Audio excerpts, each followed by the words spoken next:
on, you know what I mean? And so find the thing that is relatable to the market. So the market right now is people speak different languages, Ruchiga, Acholi, Langi, whatever it is. You know, we have our different sounds and so infuse them in your product, you know, and that will go a long way. So what you're telling our people, irrespective of whether you make furniture or you are making my favorite snack, kabalagala. When I was in primary school, we used to call them embulugunya. So if you're making embulugunya, make sure that it is relatable to the market in which you're operating. Yeah. That's what you're telling us. Yeah. Yes. There's a lady here who's online, Belinda. Belinda has a great... Sorry. Belinda, the brand lady. Yes. Okay. So let me do this now. I want to let Otoa ask you a couple of questions. And Otoa, please don't sing. I for the sake of Otoa, Otoa, I am really being serious here. We're not. This is not a joke. Please, Otoa, please don't sing. Just ask. Okay. Ask the question. Let me tell you something for a fact that you might not know. Radio. I began my music career as well with radio back in the day. I was a ragamuffin. Otoa, there are 1,000 people listening to this. I don't want to offend people's ears. Please don't sing. Stick to roasting meat. No, don't worry. Stick to roasting meat. And now ask Solome a question. Solomon, man, it's nice hearing your story, and it's nice really hearing, your level of discovering your purpose. You know, a lot of the time, a lot of people are, going to jobs that they don't enjoy, hanging out with bosses who they, like the Kabushengas, who they don't really like. Why don't you leave an easy decision? So why are you hanging out here? Solomon, that was an easy decision for you to make when you're leaving the bank to follow your passion. For a young person listening in now, I mean, many of them have gone to school and they're really around this whole idea of sticking in a job or getting a job to survive or to take care of themselves. How easy or how did you make that decision? That's the first one. But also, the second one is to appreciate your idea of going into the gig economy. I don't know if you know, but the gig economy is one of the biggest employers of a lot of young people, the youth. And for a long time, I must say, we have really done so wrong to this gig economy. We have failed to understand it at a policy level. We have failed to really articulate it. Many of the old guys are not really understanding the craziness of this gig economy. How, or do you have an association that's supporting in making this very relevant for many stakeholders to understand what it is? Because if I think about the gig economy and how it's struggling today, it's a clear indication that, many people probably do not understand it. But finally, your inspiration. Who inspires you, or what has inspired you to take this journey or move into this journey? That's all I'll ask, Robert. Okay, Solome, shoot.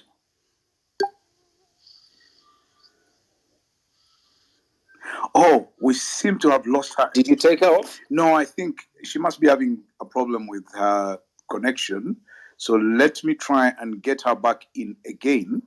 Tony, if you don't mind, could you just, because I have people who are on now, I'm going to ask them to ask their questions while I add her. So Geoffrey Opio, ask so that Tony can make a note and we'll tell Solome as soon as she's back on. Let me hold that. Thank you so much, Robert. Let me hold that till she gets back on. Maybe I'll get an opportunity to ask her directly. Okay, you try and stay on the line. All right. I've invited her, so I hope she can get back in. How about Dr. Muhozi? Derek, what do you want to say? By the way, guys, also remember that the questions you share here.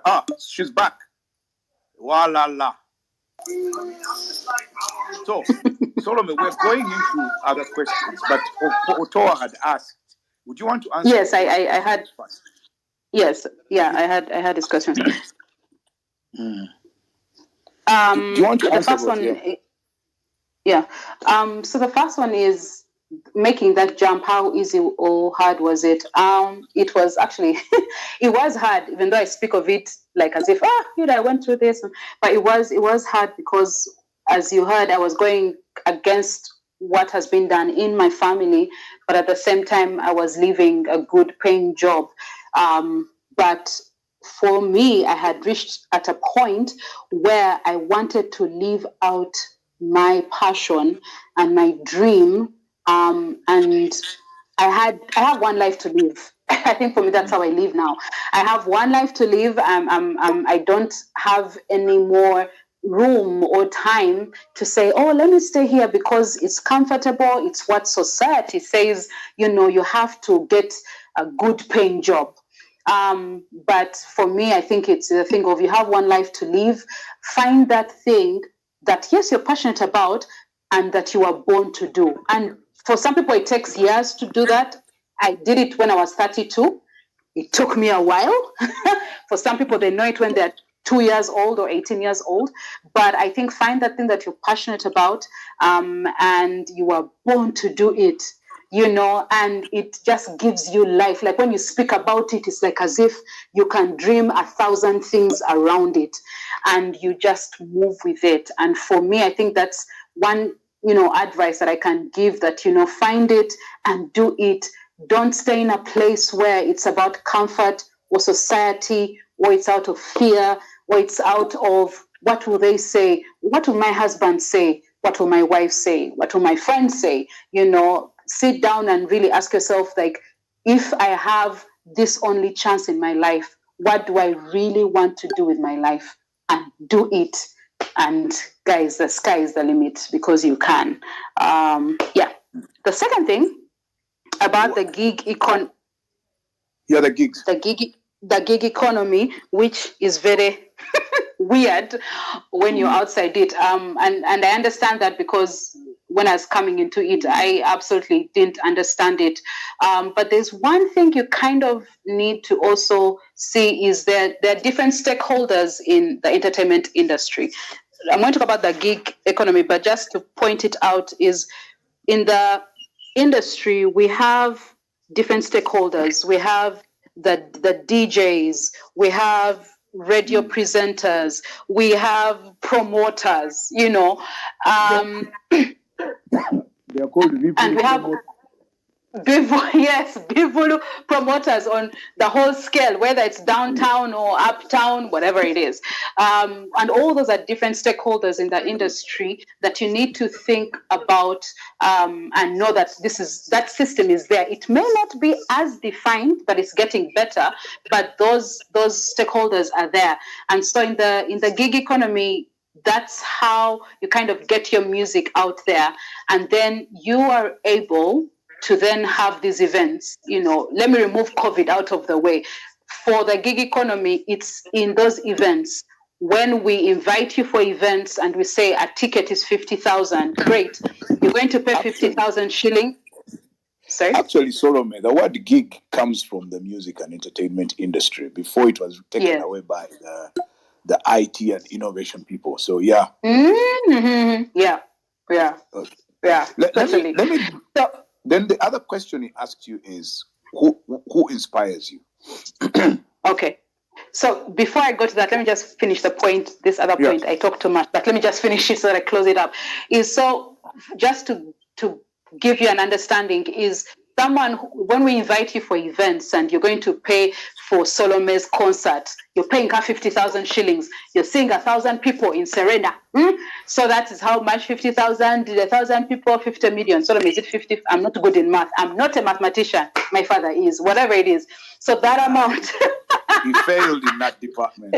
Thank you. And you get maybe around 50 million shillings. So guys, 50 million shillings does not come to Solome Basuuta. That money is cut up in so many people. Some goes to the promoter, some goes to the band, Some goes, she has to pay all her stylists and all these people. Some goes to her management team. Some, and by the time that money that is paid to Solome comes, it is not 50 million. It can even come to 5 million that she will get. So Mukisa said you are just an account for transacting for other people's payments. That's what Mukisa told us yesterday. Yes. And that and that is so true. So it's so that's how that economy works. And so things are trying to change, and so that, that as the artist, you come out with something that is worth what you have put in. Now, the last thing is, who inspires me? What inspires me? Oh my God, I don't even know sometimes how to answer this question. I think for me, it's different. I think people who have gone ahead of me. So the people who have gone ahead of me have paved the way. We are all paving the way for another generation to come. So me as solome basuuta, I am not doing it for myself. However much, yes, I'm going to be great and big and huge, but actually I am paving way for another Solome who is 2 years old right now, who will one day wake up and say, Mommy, I want to be an entertainer. And then the mother can say, oh, you can actually be an entertainer because Solome made it. So those are people that inspire me in the industry that we have right now. Eddie Kenzo came from, we didn't know Eddie Kenzo. He wasn't like well-spoken. He won a BET. Thank you, please. We have Radio, rest in peace, a great lyricist and awesome singer and made great music that went across to East Africa and Africa. We have the Blue 3, which is no longer that group, but they cut across. So for me, those are people that inspire me. Then you have forgotten Ragadi with the... Oh, Ragadi. Okay, Robo, you really like it, Ragadi. Yes, Ragadi, hello. So those are the people that paved the way. And people, of course, it's debatable. Can say, no, they didn't do a good job. Whatever they didn't do or did, they paved the way and did what they did and played their part so that we also can be able to add on something more. And so for me, those are people that inspire me. And I think for me, what really inspires me more is because they were in Uganda, my market, and they made it big.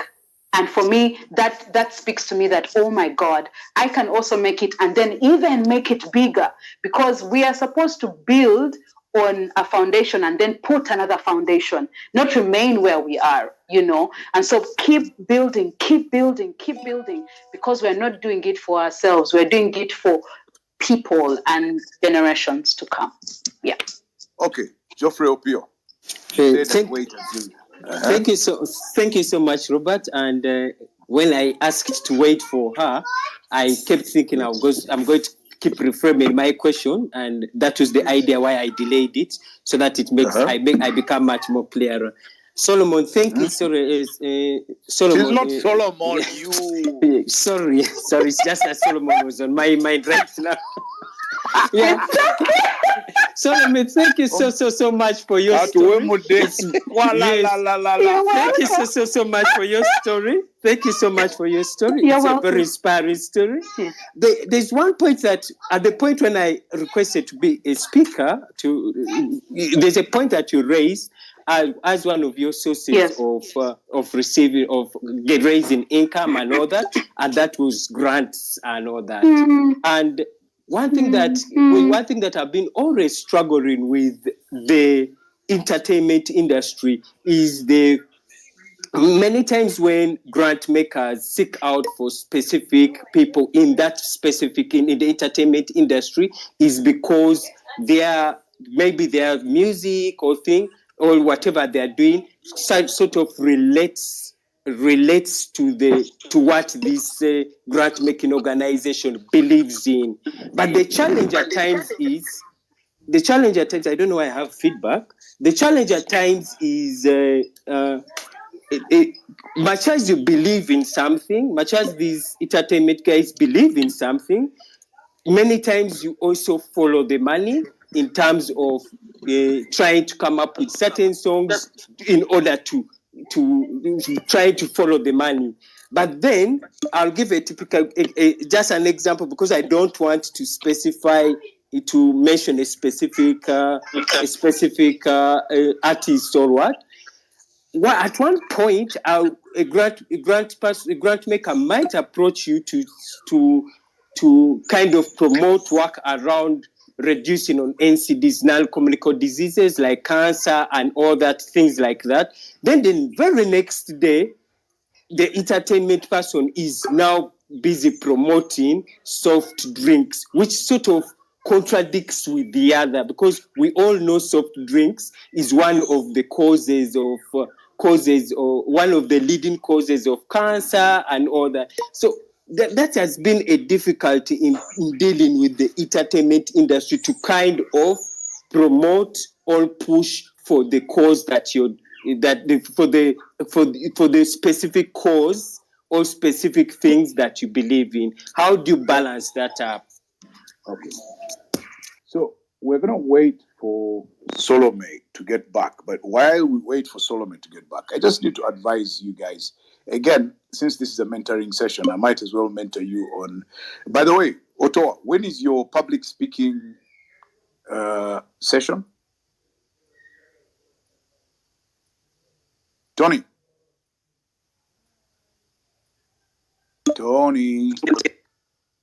Yes, Robert, can you hear me? I can hear you. When is your public speaking session? So we shall be starting this next week. We're going to, of course, have a conversation on the same prior to the masterclass itself. But the masterclass is going to be a special edition for the 40 days of mentoring. And we shall have that next week. The reason I'm saying this is I want to advise people. When we invite you to either make a comment or ask a question, please do learn to ask the question. Because, you see, people are not sitting there waiting for your preamble and you have to give a whole political speech before you ask the question. Just be a Muchiga. Just ask straight the question. You say, Solome, or as he said, Solomon. So Solome, are you back? Yes, I'm back. Did you hear what he was saying? Yes, about the grants. Yes, answer him. And how you balance in the grants. Yes. So putting it out there, however much, yes, I've seen a lot of grants coming through and I've looked through them, but I have not engaged or experienced them. So I may not be the right person to speak about that. But I think definitely grants do come with, some of them come with definitely a cause that as a musician you have to push. But usually they have a timeline. It's not that you're going to push it for the next 20 years or so it comes with a timeline in the contract that, you're going to push this cause for a certain timeline, and sometimes in small letters they may indicate that, okay, you cannot start speaking about soda or start speaking about something else until you have finished this particular contract, and then so I think it needs to be those details need to be very specific and understood by both parties before you engage and continue with the whole project. I think that's very important. Yeah. Let me bring in Namutebi, the brand lady. Namutebi.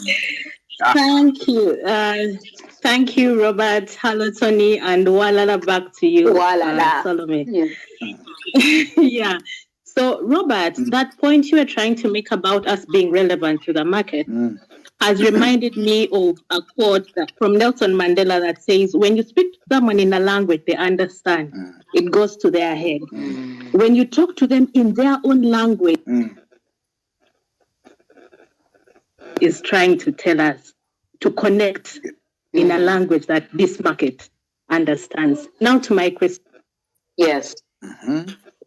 I remember supporting your very first concert when you're still at Worship Harvest. And I've noticed that you've been grounded. You have no scandals. You are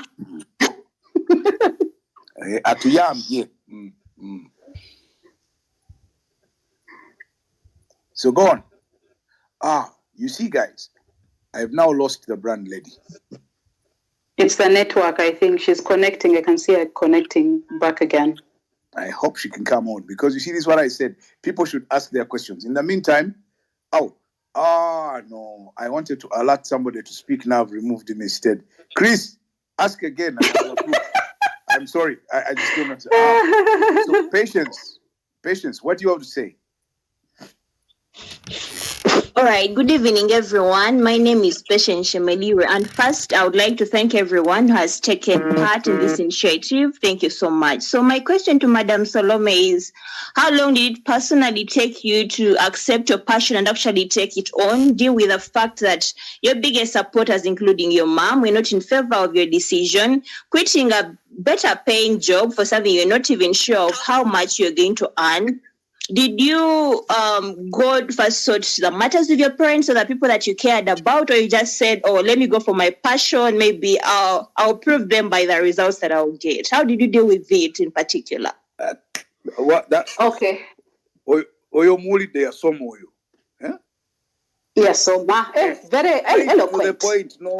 My friend. Yeah. Okay. So Patience. I think for me, the conversation didn't start in 2015. The first conversation I had with them was 2013.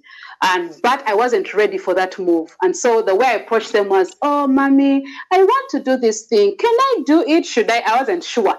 And so we had a family meeting, because that's how we deal with things. Family meeting, Solome wants to move her. So I was advised. My dad said, "No, Solome, and they were right. I really wasn't ready. He didn't come 2015. He didn't do any mathematical formulas, algorithms to see if it methodical, and said, "So cosine theta, if anyway." No, he didn't. But then when I came in 2015, Patience, by that time I had already decided I am going to make this move. So when I sat down with my parents, it wasn't a matter of can I or should I? It was more of, I have decided that I am leaving Mankomvu, Uganda. I'm going to do music. This is what I'm going to do. This is what I want to do. And I'm going. And I wanted to tell you and inform you and respect you as my family, because you need to honor them. But I would like you to know this so that you're not in shock. Of course, there was a thing of, oh my God, you shouldn't. But the last statement for me was, you know what, Solome, you're an adult. Yeah. This is a decision adults make. So you know what?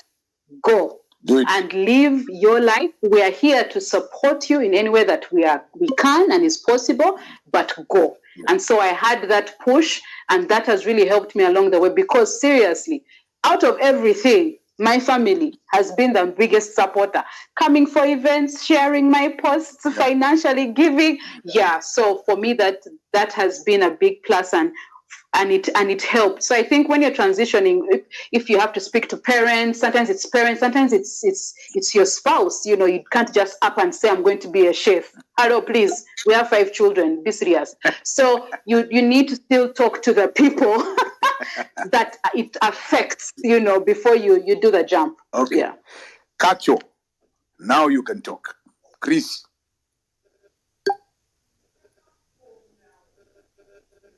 No, Belinda is back. Oh, let's see. I have to let her in. But Kacho, can you talk? Chris, we're waiting for you. Switch on your mic, talk. Thanks, Robert. My question to Solome is, and first of all, she's a beautiful singer. I love the piece. My question to you, Solome, is what did you take from the bank, say in terms of experience or skills, into your new career? That's my question. Good. Okay. Oh, that's a very good question. Yeah. I think for me, one of them was it's just I think general communication skills. It sounds very simple, but is very important, because sometimes on this entertainment side, things are very fluid. When I say fluid, is you can communicate to someone that, what I would like to do a project with you. We're going to do this song, and then they don't communicate back, or they say, I don't know if you're able to. There's just a sense sometimes of things are not clear. There is a vagueness to, okay, so Solome, when a client comes to me and they want to book me for an event, and you have to be very clear and say, okay, what's the gig about? How much money are you going to pay me? what expectations do you have of me? And those are things that you learn just working in Bank of Uganda or whatever, in corporate world, really. What are the expectations, And sometimes with my manager, we came off as very corporate and serious. Mm-hmm. But it worked because she too also used to work in Bank of Uganda. And so and because that's how you have to be very clear on expectations. Yes. So we needed to know. Some people would come and say, "Oh, Solome, now where you know these things, now call you just for free. What those things?" And you say, "What do you mean for free? Does it mean that you will not pay me? Does it mean that maybe you pay me transport and pay for wardrobe? Does it be clear, and for some people they'll get offended because you're being so serious. But that's the background that I came from and we came from. And so those are some things I came back with and then came with on this other side. And then just working under a supervisor or in a team, something I'm still learning much more, but working in a team is very important. And for me, that's what I came with from Bank of Uganda, is because now I work with a team. I am not solo. I am not a lone ranger in the entertainment industry. I have a team that we work with. I have a manager. We have brand strategists. We have social media. We have vocal coaches. We have all those people. We have life coaches. We have therapists. We have pastors. All those are part of a team. Suppliers, and so suppliers of honey. And coffee, wink, wink. Anyway, and so for me, when you're working in a team, you find out that you don't just make decisions on your own, And so for me, people can come to me and say, "Oh, so Solome, we want you to do this thing." And I say, "Okay, guys, I first talk to my manager and my team." They say, "No way, why do you do that?"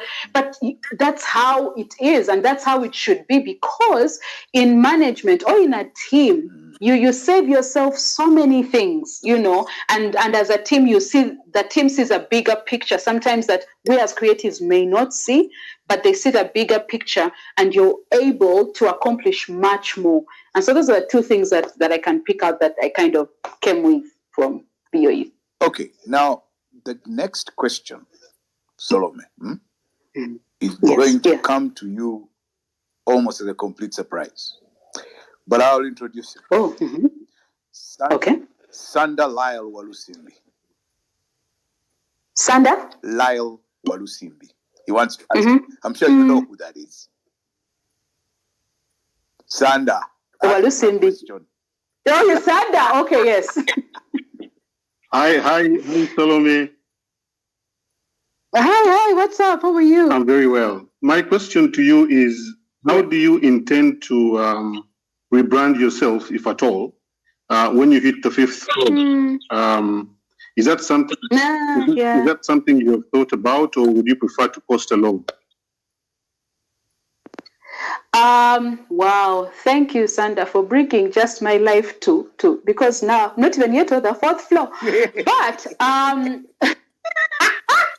just 2 more years and we are there. I think for me, one thing that I think for me, on one hand, what I can answer is maybe I've not planned 20 years from now.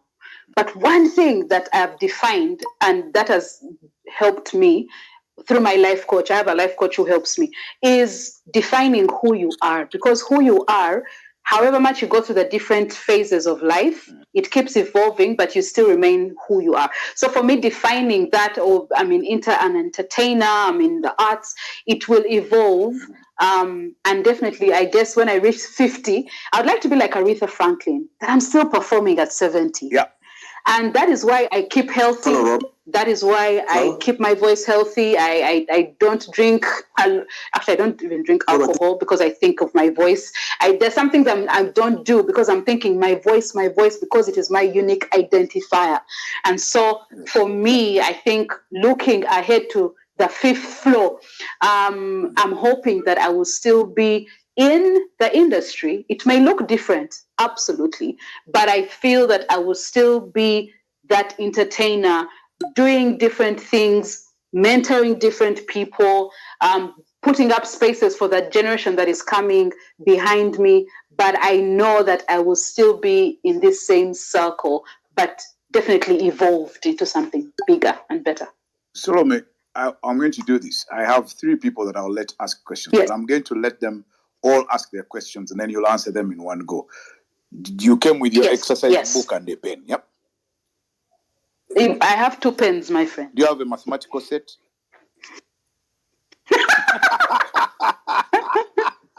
Okay, Kelvin Chinji. I think this used to be your work colleague. Kelvin. My supervisor. Kelvin, what do you want to say?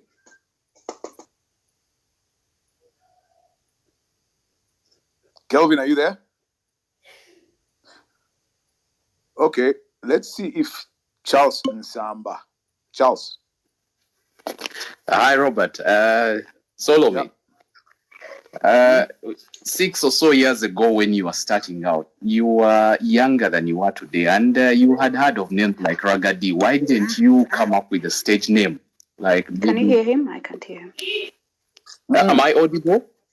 Yes, I can hear you, but I think Solomon might be having trouble. You're saying, why didn't she come up with So my question is, why didn't Solomon come up with a stage name?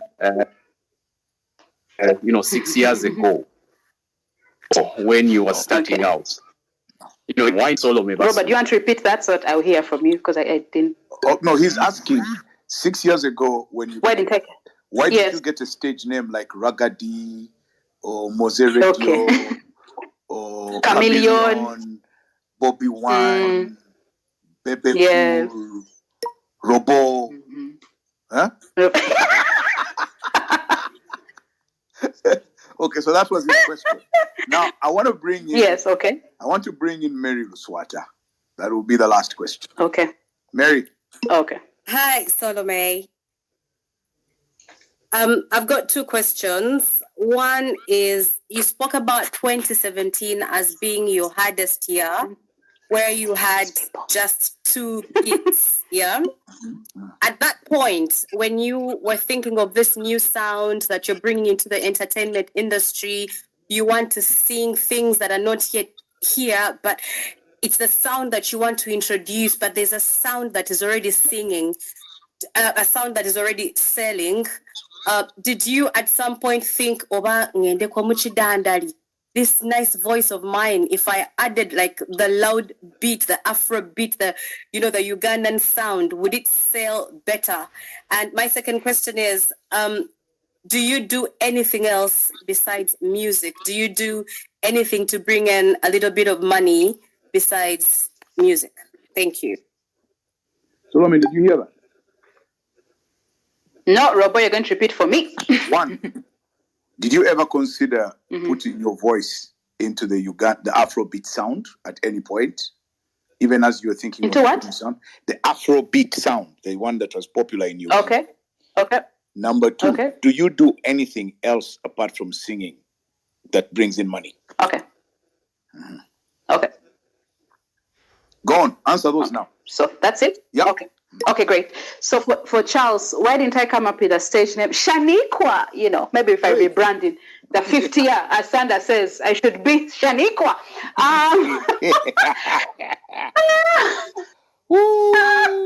I think for me, first of all, I think you'll sing to yourself only. I know. I think for me, I'm so down to earth, and with the family that I grew up in, I really didn't see myself being any other thing. And I think with my team and my manager, we had so many conversations, a little conversation in that, and we're thinking, okay, so we're starting. What do you want to be? What's your name? And we just said, what's your name? So my name's Solome Basuuta Ndikatuga Beatrice.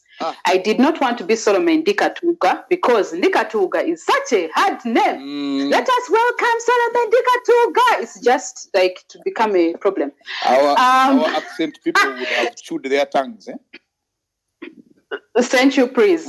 So, and then one of my inspirations is Whitney Houston. I'm so sorry, but I sing a lot of her music. Yeah. So, and we just noticed most people do have 2 names, Whitney Houston, Anita Baker, So I just thought that, I want to have 2 names. And so my manager, And so my manager just said, "Oh, Solome, why don't you do solome basuuta?" And basuuta is a beautiful name because it comes from a hymn that says worship, and so it really is around music.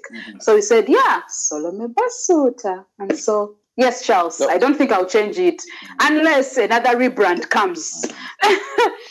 Then for Miss or Mrs. Luswata, I feel like saying Muchala Luswata. No. Miss, okay, Luswata. Hey. Okay.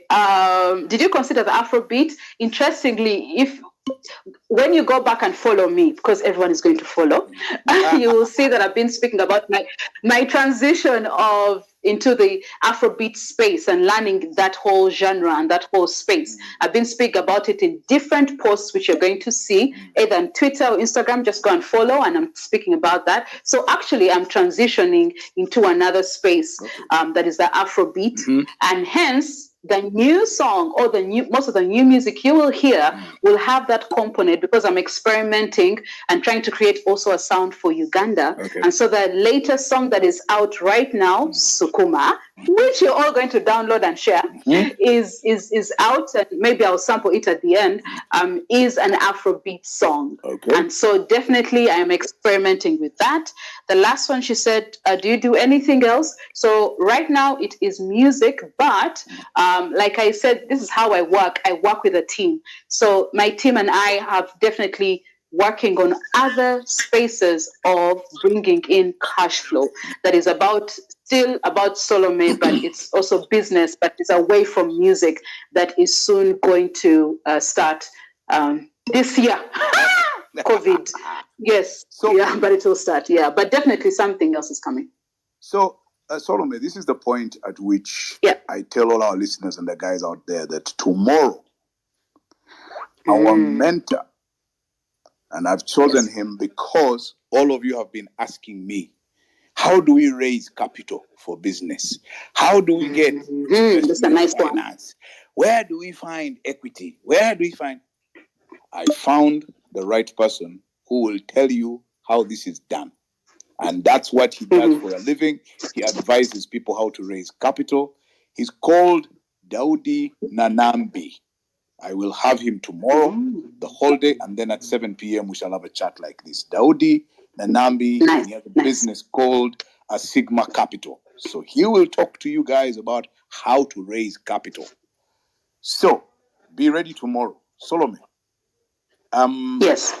I am so grateful that you found the time today, the whole day. Absolutely. Respond to people, chat with them. Yeah. And talk to us. But very quickly, I want you to just answer this question for me. If you went back to Gayaza today and you found a Solome struggling with herself, and she was. What would you tell her as an adult who has been through this? What would you say to her? I think I would tell her, first, it's going to be okay.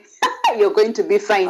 At the end of that day, you are going to be fine. Fantastic. But secondly, I think I would tell her, start to dream now. Okay. Get away from what family thinks or what society says you can or can't do. Right now, sit down with yourself, your 13-year-old self. Sit down and say, Solome, I want to be an entertainer who is a chef, who is a what, and dream big and start to do it because, girl, you have everything in you to be great. That's what I would tell her.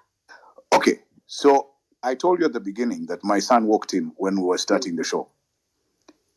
And he came to ask me, he's 14 years, he came to ask me whether he can talk to a couple of Ugandan medical doctors because his dream is to be a medical doctor. Nice. And he wants to go and do medicine in Japan. But let's leave that aside. So any medical doctors there willing to talk to my son, please let me know. And I'll start with Kasenene, but let's get ready to do that. So Solome. Yes. The final performance. Take it away. Oh, the grand DJ. Yes. This one. Anyway, so guys, this one is the latest song that's out called Sukuma.